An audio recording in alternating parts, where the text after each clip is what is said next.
Владимир Путин сегодня знакомил князя Монако Альбера II с древней историей России. Он привез гостя в республику Тува на раскопки крепости Пор-Бажин. Уникальный комплекс, построенный в 8 веке из глины и гранита, по версии историков, служил летней резиденцией правителя уйгуров. Вероятно, президент и князь смогли представить, как чувствовал себя их средневековый коллега на острове, который является самым отдаленным от морей и океанов участком суши. Впечатление попытался угадать наш специальный корреспондент Павел Зарубин.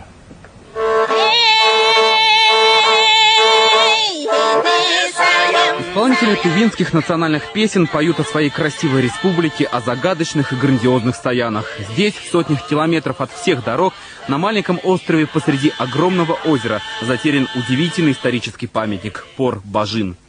Что такое Пор-Бажин, точно непонятно до сих пор. Ясно только, что в переводе с тувинского это глиняный дом. Но зачем он был построен? Первоначально исследователи считали, это старая крепость, либо монастырь. Некоторые даже назвали Пор-Бажин воротами в древнюю Шамбалу. В общем, таинственных вопросов гораздо больше, чем ответов.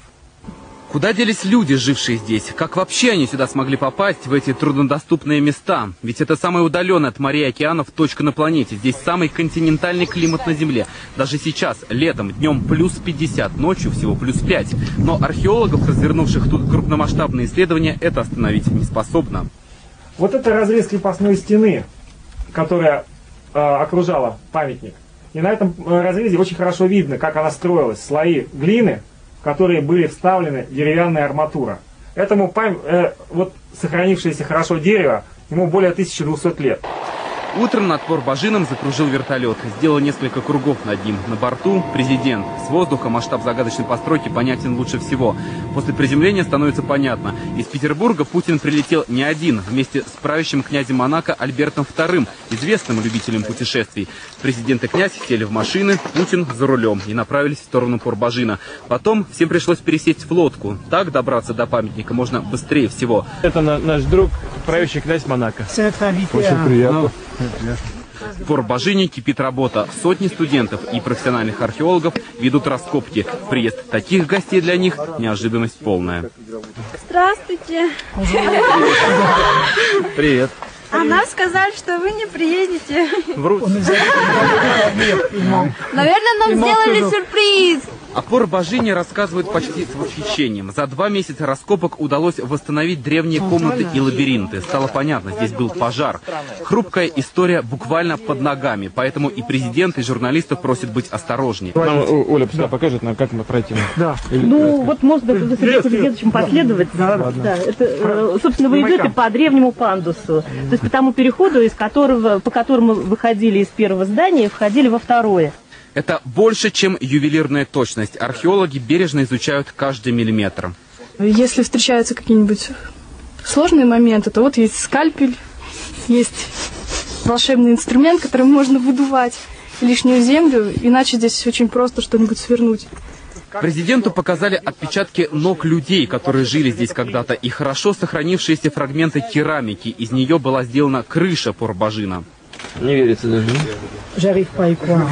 За время экспедиции удалось обнаружить мужскую серьгу, древний утюг и несколько масок. Именно они позволили предположить, Пор-Бажин – это резиденция уйгурского правителя. Такие маски, призванные устрашать злых духов, наиболее характерны для древних уйгуров.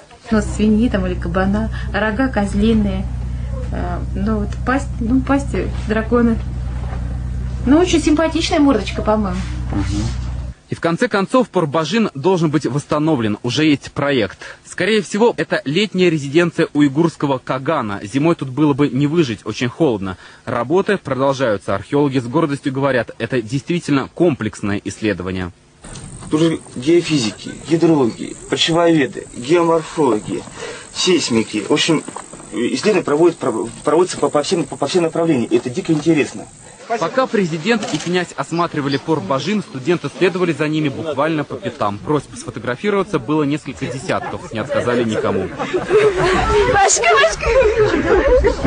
Путин и Альберт II остаются в этом городке на ночевку. Жить будут в тувинских юртах. Рядом возведена баня. Жарко натоплено, готов тувинский чай.